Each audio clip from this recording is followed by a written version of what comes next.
Hello friend दोस्तों, आज मैं आपको ब्लैक फंगस के बारे में बताने वाला हूँ। जाने ब्लैक फंगस क्या है, ब्लैक फंगस का कारण क्या है, ब्लैक फंगस किन लोगों को नुकसान पहुँचाता है, ब्लैक फंगस और हमारी आंखों के बीच क्या संबंध है, ब्लैक फंगस से बचने के उपाय क्या हैं।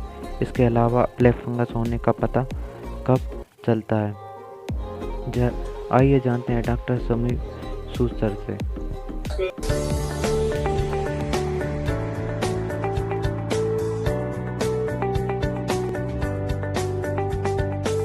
इसका एक जो अंग्रेजी में नाम है वो म्यूकर माइकोसिस है। ये एक टाइप का फंगस है जो हर समय हर जगह पाया जाता है। ये आजकल पेशेंट को ज्यादा इसलिए हो रहा है क्योंकि बहुत सारे पेशेंट आजकल आपको मालूम ही है कोविड से पीड़ित हो रहे हैं। तो एक तो कोविड पेशेंट की इम्यूनिटी डाउन करता है, साथ में जो इम्यून रिस्पॉन्स है कोविड का उसको कंट्रोल करने के लिए बहुत लोग डॉक्टर्स को स्टेरॉइड देना पड़ता है। तो स्टेरॉइड और कोविड दोनों मिला के एक ह्यूमन की जो इम्यूनिटी है उसको डाउन करते हैं। तो ये एक जो नॉर्मल फंगस है वो बॉडी में जाके लॉज हो जाता है और फिर हम उसको म्यूकोरमाइकोसिस बोलते हैं।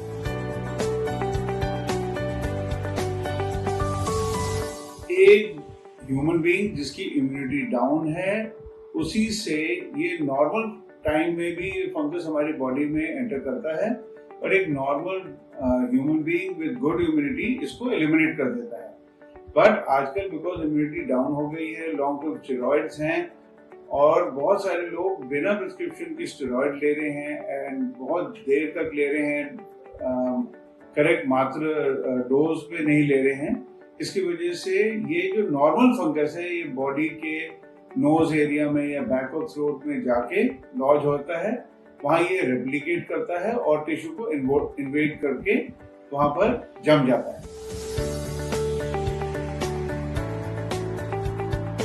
ये जनरली देखा गया है जब कोविड का पेशेंट अपने कोविड से निकल के फिर अपने घर में होता है या हॉस्पिटल से डिस्चार्ज होकर अपने घर में जाता है, तभी इस कोविड का बिकॉज इसका एक थोड़ा टाइम लगता है इसको रेप्लिकेट करने में और अपने आप को शरीर के अंदर जमाने में। तो ये कोई लगभग 1 महीने बाद या 15 दिन से 1 महीने बाद ही पेशेंट को इसके सिम्टम्स आते हैं।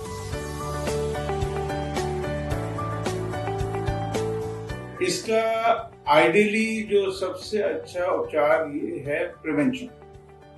आपको मालूम ही होगा prevention is better than cure.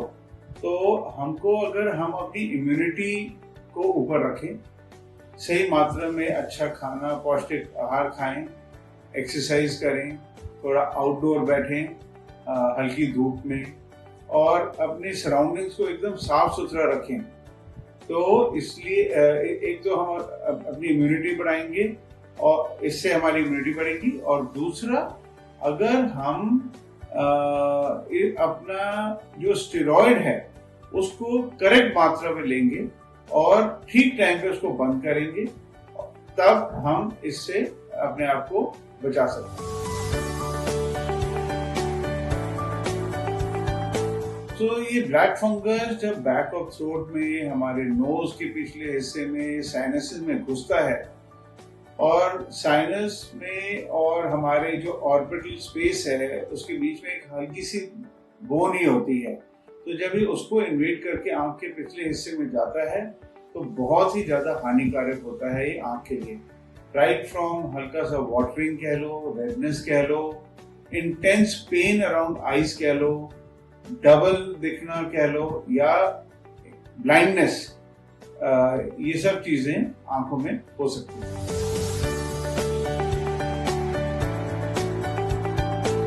ये एल्डरली लोग जो हाई लॉन्ग टर्म ऑक्सीजन के सपोर्ट में रहे हुए हैं, लॉन्ग टर्म स्टेरॉइड में हैं, जिनको कैंसर्स हैं, जिनकी ट्रांसप्लांट्स हुए हैं और बहुत सारी और डिजीजेस हैं जहाँ पर हम अपने इम्यून सिस्टम को मॉड्यूलेट करते हैं, हम अपने इम्यून सिस्टम को कंट्रोल करते हैं और डाउन करते हैं। ये सब लोग हैं जो इसके रिस्क फैक्टर में आते हैं।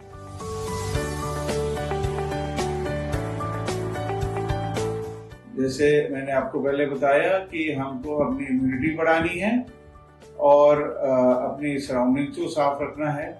और अगर हमको हल्का से भी शक हो तो अर्ली डायग्नोसिस का इसमें बहुत महत्व है, क्योंकि जितनी जल्दी ये डायग्नोज होगा उतनी जल्दी हम सक्सेसफुली इसको ट्रीट कर सकते हैं।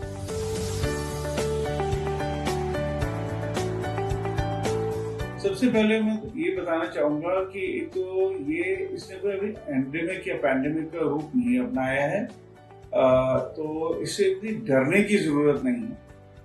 मैं ये जरूर बोलना चाहूंगा कि बिकॉज इस वक्त कोविड बहुत फैला हुआ है, इसीलिए ये ज्यादा लोगों में पाया जा रहा है, बट अभी वो भी मात्रा कम है।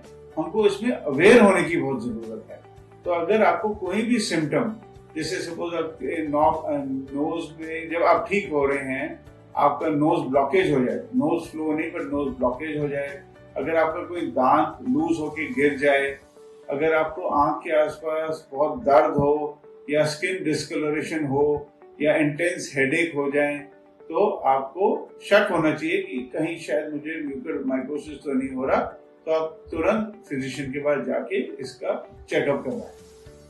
और अगर ये पाया जाता है तो इसके लिए बहुत मैं सरल तो नहीं बोलूंगा, बट इसके जो इसमें ट्रीटमेंट ऑप्शन है वो एंटी फंगल इंजेक्शंस हैं, या फिर कभी कभी ये इंजेक्शन से भी नहीं सीमित हो पाता, बहुत जल्दी स्प्रेड होता है, तो हमको क्या करना पड़ता है कि टिश्यू को निकालना पड़ता है जिससे कि ये और जगह ना स्प्रेड होए। खासकर अगर ब्रेन में चले जाए तो उसकी बहुत ज्यादा रिस्क फैक्टर होते हैं, मोर्टेलिटी 80% हो जाती है। तो सपोज अगर आंख में है तो बड़ी दुख की बात होगी, पर हमको आंख कभी कभी निकालनी पड़ जाती है, जिससे कि हम ये टिश्यू भी निकालते हैं, ये म्यूकर का जो डिजीज है वो भी हम निकाल पाए और ये बाकी जगह स्प्रेड ना हो। तो अभी यही वीडियो को लाइक एंड कमेंट करें और चैनल को सब्सक्राइब करें।